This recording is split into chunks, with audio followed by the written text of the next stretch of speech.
Well, hello. Welcome to our chapter by chapter devotional through the entire Bible. Currently, we're in Genesis chapter 20. In these devotionals, I'm taking about 5 minutes or so to give you an overview of what happens in that chapter, along with some spiritual principles to apply to your life. So with that said, let's look at Genesis chapter 20. We're back to the travels of Abraham in what will ultimately be the promised land. And as a foreigner, as a stranger, there are certain challenges that Abraham faces while in the land. And we see one of those challenges in Genesis chapter 20, verses 2. And then I also want to read verse 11. Genesis 20, verse 2 says this, "And Abraham said of Sarah, his wife, 'She is my sister.' And Abimelech, king of Gerar, sent and took Sarah." So Abraham lies and says, "Oh, she's not my wife.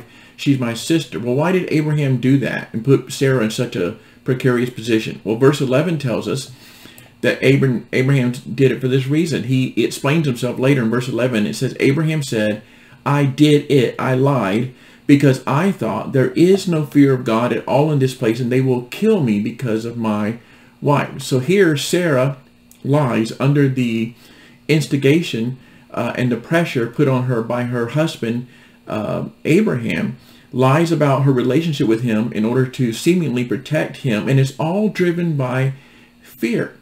That's what fear will do. If you have fear in your life instead of trusting in the Lord, it will often drive you to sinful solutions to your problems. You may lie on a job application, cheat, steal to make ends meet, drink to deal with the anxiety of sin, hurt others. The list could go on, but let's not forget, fear instead of trust leads to sinful solutions to our problems, just as it did for Abraham when he lied about Sarah being his sister. Well, fortunately, God intervenes. We see in verse 3 that after Sarah has been taken into the king's harem, verse 3 of Genesis 20 tells us this, "But God came to Abimelech in a dream by night and said to him, 'Behold, you are a dead man because of the woman you have taken, for she is a man's wife.'"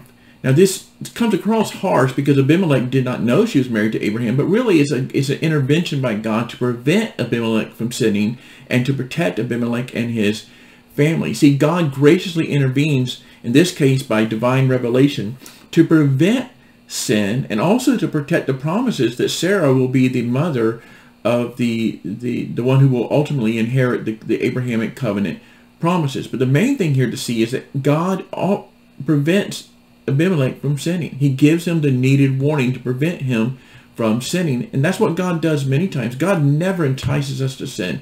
He never tempts us to sin. But what God often does is warns us about that we're on the verge of sinning and gives us an opportunity to turn back in the right direction. That's the warning given to Abimelech, and Abimelech wisely takes heed of that warning and he turns back. And then he questions God. He says, "You know I'm innocent."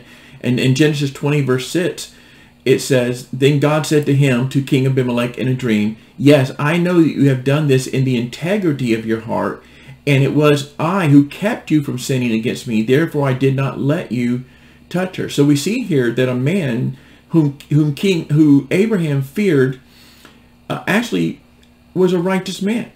He had integrity in his heart. And my whole point is this: Abraham's fear was totally unjustified.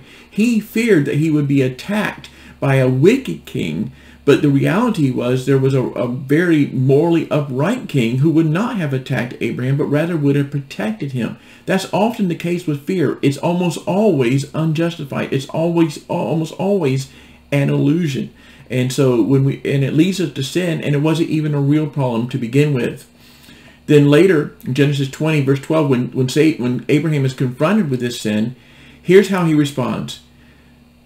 Genesis 20, verse 12, "Besides, she, Sarah, she is indeed my sister, the daughter of my father, though not the daughter of my mother, and she became my wife." So what Abraham's doing here is he's justifying his sin.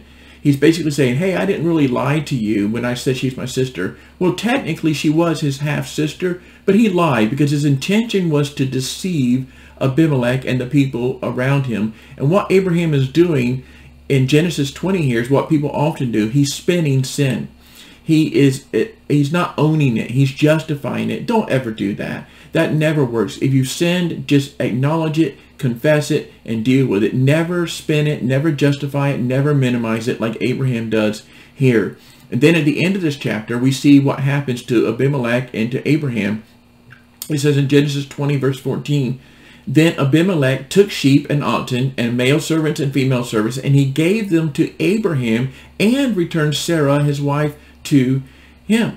Now this is like a totally upside down thing. Abraham sinned, and even though Abraham is the one who sinned and Sarah cooperated with that sin, they're the ones who benefit. They get the sheep, the oxen, the servants into their property. Well, how does that work? Well, that's how grace works. That's how the gospel works. That's how the goodness of God works. That's why we call it amazing grace, because here's what God did for Abraham. It's the same thing he does for us. God gives Abraham blessings he does not deserve, while withholding judgment he does deserve. And God does the same thing to us. He gives us blessings we do not deserve, and yet he withholds judgment that we do deserve. And I don't know if that amazes you. It should. And some people, it upsets as being unfair. But at the end of the day, that's God's grace. That's God's goodness. And that's what we celebrate, that God does not treat us as our sins deserve. Have a blessed day.